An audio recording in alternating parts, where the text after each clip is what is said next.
등잔대, 또 다른 말로는 금초대. 당신은 빛 가운데 살고 있습니까?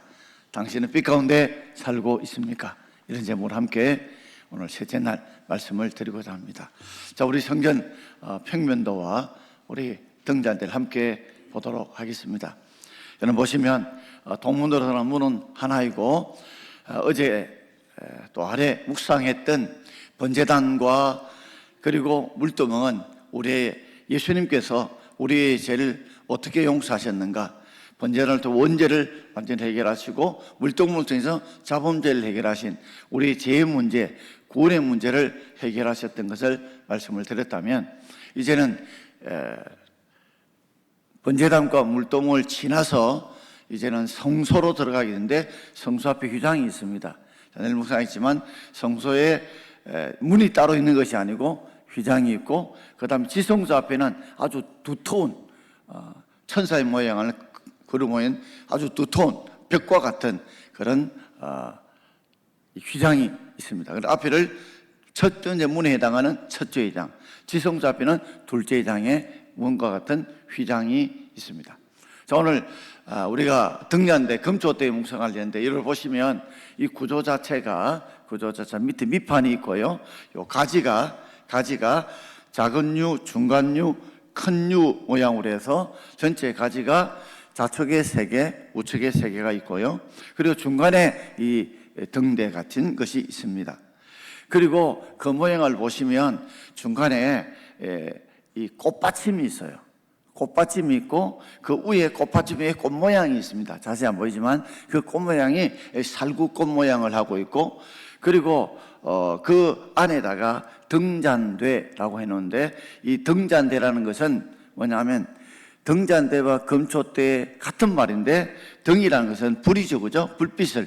불빛의 잔, 우리 술잔 하듯이 거기에 기름이 잔 위에 올라와 있어서, 그래서 불을 피우는 대는 스탠드, 그러니까 저기 제법 높이가 있잖아요. 스탠드 모양으로 되어 있는, 그러니까 등불을 밝혀주는 잔이 있는 대다 해서 등잔대, 불을 피운다는 의미를 강조하고 있다면, 금초대는 재료가 무엇으로 만들어졌느냐, 저거는 순금으로 만들어졌다, 금을 강조하고 있고, 모양이 불을 피우는 무슨 모양이라고요? 촛대 모양이다 해서 금촛대라고 부른다는 거죠. 그러니까 등잔대는 등불을 잔 모양으로 해서, 우리 이렇게 술잔 모양에서 기름 놓아가지고 이 심지를 해서 불 붙이는 그런 모양을, 불을 비추는 잔 모양이 돼서 등잔대를 했다면, 이 금초대는 금으로 만들었다는 강조하고 모양이 촛대 모양으로 강조하고 있다해서 같은 말입니다. 다른 말로는 좀 줄여서 등대라고도 부르기도 합니다. 자, 한번 지어주시고요. 자, 그렇다면 자, 우리가 2, 3일 구조를 이야기를 들었어요. 먼저 번제단, 그 다음에 물두멍이 있다면 안에 3가지가 있습니다. 자, 3가지 있다면 따라합시다. 좌측에는 등대. 자, 등대가 좌측에 있다. 자등대, 우떡상, 중분향단. 예, 좌측에는 등대, 우측에는 떡상, 중간에는 분향단. 요 3가지는 예수님이 어떤 분인가를 설명해 줍니다. 앞에 번제단과 그리고 물두멍은 예수님이 우리의 죄를 원죄를 해결하시고, 자범죄는 우리가 회개함으로 예수님의 기도로 해결하신 죄 문제를 해결하신 예수님을 말씀한다면, 요 성소 안에 이제 들어가게 되면 등대, 우떡상, 중분향을 통해서 예수님이 어떤 분인가를 통해서 예수님 우리에게 은혜를 주시는, 우리에게 은혜를 베푸시는, 능력을 베푸시는 그 주님을 우리에게 말씀해 주고 있습니다. 자, 오늘 거기 2가지로 생각해 보려고 합니다. 첫 번째는 등잔대, 금초대의 의미입니다. 여러분, 성소 안에 들어가면 이런 불빛이 없습니다.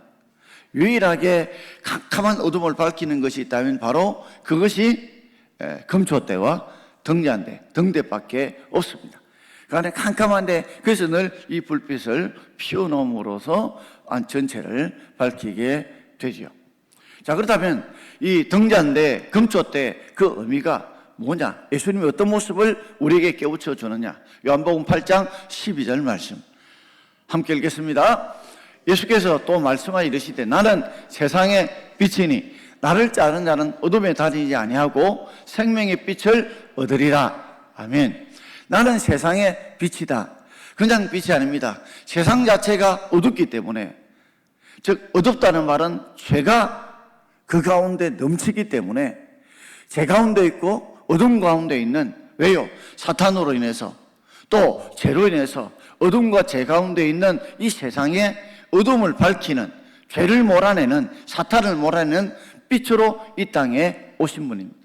예수님은 발광체로서 스스로 빛을 내시는 세상의 빛으로 오셔서 어둠을 몰아내시고 죄악을 몰아내시고 사탄을 몰아내기 위해서 이 땅에 오셨다. 그래서 그분은 나는 세상의 무엇이라고요? 세상의 빛입니다. 그냥 빛이 아닙니다. 예수님은 어디 가운데 빛을 주기 오셨다고요? 세상의 어둠과 죄 가운데서 어둠과 죄를 몰아내시기 위해서 다시 한번 예수님께서 세상의 빛으로 오셨습니다. 그러므로 나를 따르는 자는, 예수 그리스도 세상의 빛된 예수를 따르는 자는 어디 다니지 않는다고요? 어둠에 다니지 않습니다. 여러분, 여기 불이 피어져 있으니까 나갈 때 어디 받칠 일이 없습니다. 왜? 환하게 다 비치니까. 어둠에 다니지 않는다는 말은 죄 가운데 다니지 않는다. 우리가 예수를 믿고 따르는 삶은 죄 가운데, 어둠 가운데 다니지 않는다는 거죠. 바꿔 말하자면 우리가 예수를 믿고 따르지 않으면 죄 가운데 다니고 어둠 가운데 다닐 수밖에 없다는 겁니다. 그것을 한 번 더 강조하죠. 어둠 가운데 다니지 않으면 그럼 어디에서 다니느냐? 바로 생명의 빛을 얻으리라. 무슨 빛을 얻는다고요? 생명의 빛. 이 의미는 두 가지입니다. 하나는 이 생명은 우리는 구원입니다. 구원, 즉 영생의 빛을 우리에게 주십니다. 우리가 예수 그리스도를, 우리의 모든 원죄를 해결하시고 예수를 구원할 때 자범죄를 해결해 주시는 그 예수 그리스도를 믿는 사람들은 바로 우리에게 생명, 영생. 자, 요한복음은 생명으로 말하지만 다른 성경에는 영생, 같은 의미입니다. 영원한 생명을 예수님께서는 생명이라고 표현하셨는데, 그렇기 때문에 우리가 예수를 믿고 구주를 믿고 따르면 죄 가운데 어둠 가운데 다니지 않고 우리에게 생명, 영생, 구원의 빛을 얻게 된다. 이게 첫 번째고, 두 번째는 그 예수를 따르게 되면 우리의 삶의 수도, 우리가 어디로 가야 되며 무엇을 해야 될지 그 하나님께서 우리의 갈 길을 비춰주심으로 우리가 세상 가운데 어둠과 죄악의 길을 살아가지 않고 하나님 앞에 바른 길을, 어려운 길을, 축복의 길을, 은혜의 길을 살아갈 수 있게 주신다는 거죠. 자, 예수님도 세상의 빛이지만 마태복음 5장 14절에 우리도 예수님께서 너희도 세상의 빛이라고 말씀하셨습니다. 함께 읽겠습니다. 너희는 세상의 빛이라. 자, 예수님도 세상의 빛이고 우리도 세상의 빛인데 다른 점이 하나 있습니다. 뭐가 다를까요? 앞에 서두에 좀 말씀드렸죠. 여러분, 우리 눈은요, 지금 제가 잘 보이시죠? 잘 보이시죠? 근데 여기에 불빛을 다 끄면 여러분 까막눈입니다. 여러분들이 잘 보이는 이유는 바로 낮에는 햇빛이 있고 밤에는 달빛이 있고 이 안에 들어오게 되면 이 불빛이 있으니까 여러분들이 제가 잘 보이는데, 쉽게 말하자면 우리는 빛 자체를 만들어내는 발광체가 아닙니다. 우리는 그 빛을 반사시켜서 보는 반사체입니다. 따라합시다. 우리는 발광체가 아니고 반사체다. 그러니까 우리가 지금 눈이 잘 보이지만 불빛 끄고 낮에 햇빛 없고 밤에 달빛 없으면 우리 까막눈입니다. 눈이 있어도 보질 못해요. 그러니 이 말씀은 우리에게 뭘 말하냐? 세상의 빛 대신 예수 그리스도의 은혜를 받아야, 구원을 받아야 우리가 빛을 낼 수 있는 자가 우리인 줄 믿습니다. 우리가 예수의 은혜를 못 받고 예수의 능력을 못 받고 예수의 평안을 받지 못하고 예수의 구원을 받지 못하면 우리는 빛을 낼 수 없고 빛된 삶을 살아갈 수 없다는 말입니다. 예수님 우리에게 세상의 빛이라고 말씀하십니다. 그래서 예수님께서 주신 사명처럼 이 어둠을 몰아내고 죄악을 몰아내고 생명의 길을 가기를 하나님이 원하고 계십니다. 세상은 소망이 없습니다. 왜요? 세상 자체는 어두울 수밖에 없어요. 그래서 어두운 세상 가운데 너희들이 세상의 불빛을 밝히라는 겁니다. 자, 지금도 여러분 밖에 이래 캄캄하면 여러분 어르신들 넘어지고 자빠질 수 있습니다. 그러나 불빛을 쫓아가면 어둠의 길도 넘어지지도 않고 바로 길을 찾아갈 수 있는 것과 똑같습니다.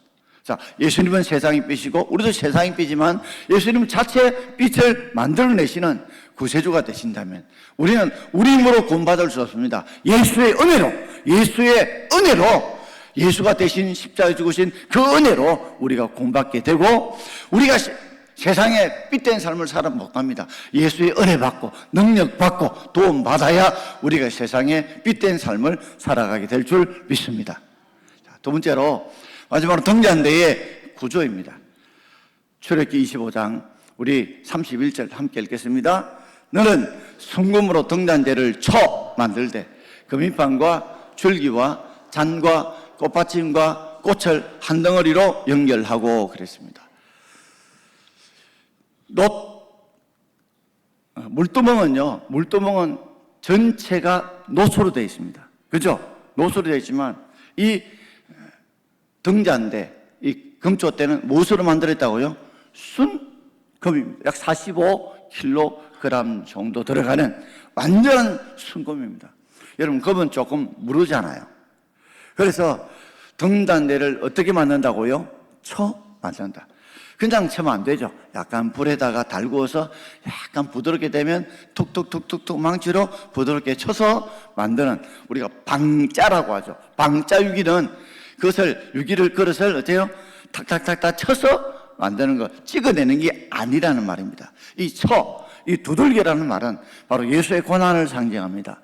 예수님께서 우리에게 참빛을 주시기 위해서 고난을 당하셨다는 것을 말하고, 그 모양은 앞에 서두에 말씀한 것처럼 그 밑에 밑받침이 있고요, 줄기가 요렇게 좌측에 3개, 우측에 3개, 중간에 요 대가 하나 있고, 전체 줄기 7개 있고, 그 중간마다 잔들이 있고, 잔이 맨 위에 잔이 있죠. 그 다음에 꽃받침과 꽃 모양이 있고, 그리고 중간에다가 맨 위에 중간에다가 감람류를 딱 보면 이게 다 한 덩어리로 있습니다. 한 덩어리로 연결하고 마치 파이프 구조와 똑같습니다. 그래서 중간에다가 감람류를 부으면 이게 다 어떻게 해요? 다 옆으로 찬다. 옆으로 부을 필요 없습니다. 전체가 다 뭐로 되어 있다? 한 덩어리로 연결되어져 있다.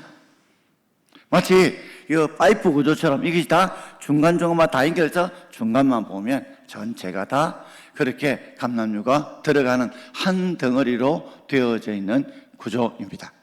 자, 특별히 여러분 한번 물어보겠습니다. 그렇다면 꽃이 있고 꽃받침이 있는데 그 꽃 모양이 무슨 모양일까요?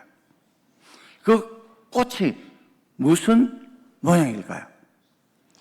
자, 우리나라에도 벚꽃이 지금 피는데 벚꽃 앞에 피는 게 무슨 꽃입니까? 벚꽃 앞에 피는 꽃이 제일 먼저 피는 게 매화. 그 다음에요, 벚꽃하고 비슷한데 벚꽃은 줄기에서 나와가 꽃이 핀다면 붙어가 피는 꽃은 살구꽃. 그죠? 살구꽃입니다. 그리고 벚꽃인데, 살구꽃은 사실은 우리 잘 흔하지 않아요. 우리는 벚꽃이 너무 많지만 벚꽃보다 조금 앞에 피는 게 살구꽃입니다. 이스라엘에는 벚꽃이 없어요, 별로. 그러다 보니까 참 겨울 지나고 첫 피는 꽃이 살구꽃입니다. 그 살구 모양했던 이유는 죽었던, 아무것도 없던 것에 봄이 되면 다시 꽃이 피는 것처럼 바로 부활을 상징합니다. 죽었다가 다시 난 그 꽃 모양이 살구 모양입니다. 아론의 상난지팡이에서 그때 사기 났을 때 그 꽃이 무슨 꽃일까요? 우리 분들은 답을 다 가르쳐도 아론의 상난지팡이에서 났던 꽃이 무슨 꽃일까요? 살구꽃입니다. 죽었던 것에 다시 살린다. 그리고 예레미야 1장에서 내가 무슨 가지를 보느냐 했을 때 그 가지가, 예레미야가 보던 가지가 무슨 가지일까요? 살구꽃 가지입니다. 그래서 이 살구꽃 설명했던 것은 죽었다가 다시 살아나신 부활의 주님을 상징해 주고 있습니다. 자, 32절. 좀 물어도 괜찮습니다. 32절 함께 읽겠습니다. 가지 6을 등대 곁에서 나오게 하되 그 3가지는 이편에서 나오고 3가지는 저편에서 나오다. 그러니까 중간에 하나 있고 양쪽에 U자, 좌측에 3개, 우측에 3개. 전체 불은 몇 개라고요? 7개의 불이 삐집니다. 7은 이스라엘은 완전수다. 하나님은 완전한 빛이라는 것을 그들에게 깨우쳐 주죠. 특별히 한 덩어리라는 의미를 말씀을 드린 것처럼 마치 중간에 감람류를 보면 전체가 다 이 기름이 차게 되는 것처럼 바로 포도나무 대신 예수님 앞에 가지의 모양으로 우리가 하나 되어질 때 온전한 그 불빛을 얻게 되어진다는 것을 말씀해 줍니다. 자, 마태복음 5장 16절을 함께 읽겠습니다. 이같이 너희 빛이 사람 앞에 비치게 하여 그들로 너희 착한 행실을 보고 하늘에 계신 너희 아버지께 영광을 돌리게 하라. 아멘. 자, 우리는 발광체가 아닙니다. 뭐라고요? 반사체입니다. 예수의 빛을 받아서, 예수의 구원을 받고, 예수의 은혜를 받아서, 예수의 능력을 받아서 너희 빛이 사람 앞에 비치게 하라. 이게 우리가 세상의 빛의 소명이죠. 그 빛을 비친다는 말이 뭐라고 설명하고 있습니까? 그들로 너희 착한 행실을 보고, 빛이 바로 착한 행실입니다. 우리가 우리 입으로 빛을 낼 수 없습니다. 우리 스스로 착한 행실을 할 수 없습니다. 왜요?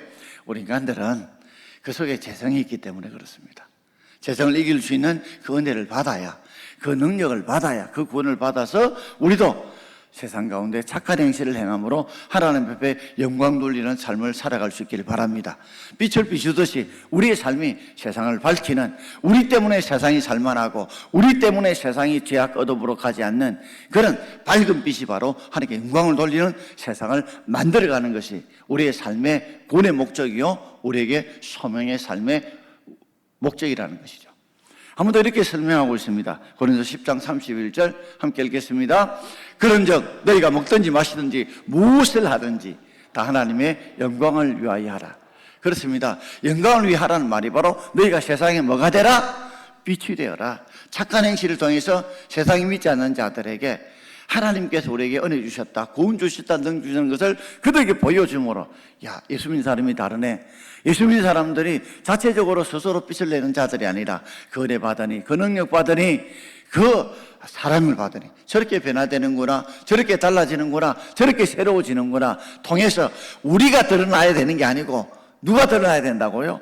우리에게 빛을 주셨던 그분이 드러나도록, 빛을 주셨던 그분이 영광을 받으시도록 하는 삶을 살아갈 수 있는 저와 여러분 되기를 주의 이름으로 축원합니다.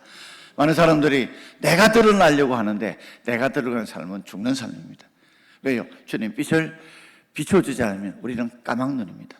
포도나무에서 은혜를 공급하고 능력을 공부하고 구원을 공급해 주지 않으면 우리는 가지 끝에 아무리 포도 열매가 맺혀도 언젠가는 싸그러지고 없어지고 사라지고 말 것이기 때문에 그렇습니다.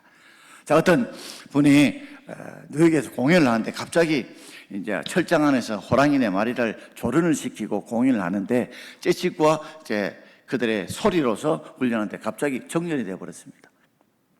갑자기 정막이 돌았죠. 왜? 이 호랑이 4마리가 있는데 그래도 구경하는 사람들은 철장 밖에 있으니까 괜찮은데 철장 안에 있는 조련사는 호랑이 4마리예요. 그게 어찌 될지 모르잖아요. 그래서 1분 동안 정전된 가운데도 재채기 소리가 들리고 고함의 소리가 들립니다. 1분이 지나 불이 활짝 켜졌습니다. 보니까 조련사가 살아있어요. 나중에 조련사가 어떻게 살았냐 이렇게 하니까 어둠에 자신은 이 호랑이를 보지 못한대요. 우리는 까막눈이잖아요. 근데 호랑이는 이 어둠에도 적응해서 사람의 모습들을, 움직임을 안다는 거예요. 그래서 그는 어둠에 있지만 마치 빛 가운데 있는 것처럼, 빛 가운데처럼 행동을 하고 그렇게 담대했기 때문에 살아있다는 거죠. 우리가 사는 세상은 어둠 가운데 있습니다. 어둠 가운데서도 마치 우리는 빛된 삶을 살아갈 때 어둠을 이기고 승리할 수 있는 저와 여러분 되기를 주의 이름으로 축원드립니다.